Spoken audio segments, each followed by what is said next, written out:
Bien-aimé, écoute, c'est quoi le bonheur? Si la conclusion d'une situation est bonne, c'est ce qui fait ton bonheur, alors nous sommes plus malheureux qu'heureux sur la terre. Parce que la victoire, elle est éphémère. L'on pense directement à la prochaine étape.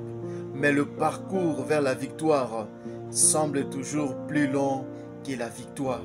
Bien-aimé, si tu ne sais pas jouir du parcours qui t'amène vers ta victoire, alors tu es plus malheureux qu'heureux sur la terre. Et lorsque nous obtenons ce que nous voulons, nous jouissions d'un moment et puis on s'habitue. Si notre bonheur dépend du résultat, si notre bonheur dépend du prochain résultat, de la prochaine étape de la vie, alors nous sommes plus malheureux qu'heureux. Bien-aimé, David est un roi qui a vécu les grands temps de son règne à combattre ses ennemis. Est-ce que David était-il heureux?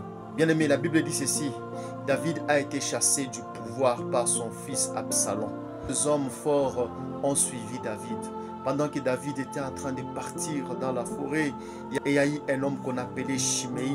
Il a commencé à maudire David et à l'insulter.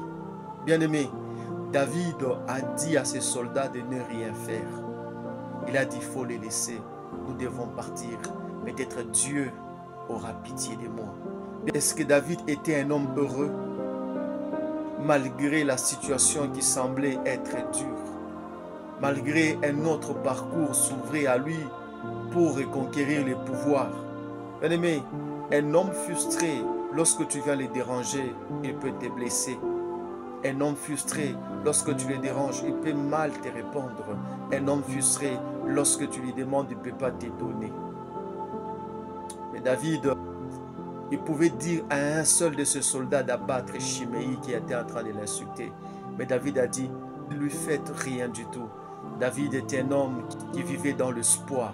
Il était en train de jouir de son parcours vers une autre étape. Bien-aimé, lorsque tu ne jouis pas de ton parcours vers une autre étape de ta vie, bien-aimé, tu seras plus malheureux qu'heureux.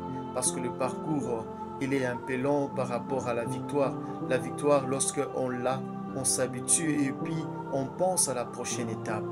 Bien-aimé, n'attends pas à être heureux que lorsque tu obtiens ce que tu voulais.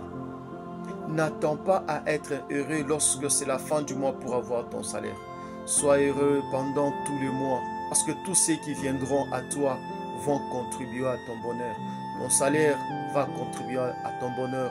Ce que tu cherches à la fin de ce mois contribuera à ton bonheur, non pas amènera le bonheur, parce que toi, tu dois commencer à vivre le bonheur maintenant.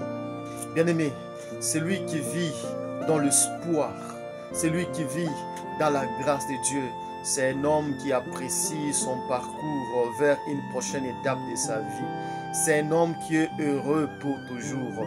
Lorsque Jésus est apparu aux disciples, il a dit que la paix soit avec vous. Alors qu'il faisait toujours peur partout, comme si on était en train de les chercher pour aussi les tuer.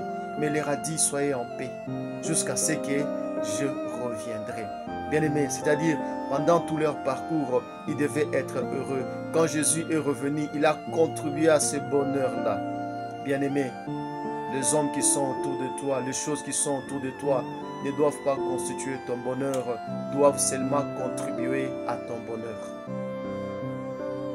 Bien-aimé, quand ce sont les hommes et les choses qui sont autour de toi qui sont ton bonheur, alors bien-aimé, lorsque tu les perdras, lorsqu'ils vont s'éloigner de toi, lorsque tu perdras cet argent, lorsque tu perdras cette position sociale, tu peux finir par tuer, tu peux finir par abandonner Dieu, tu peux finir par te pendre.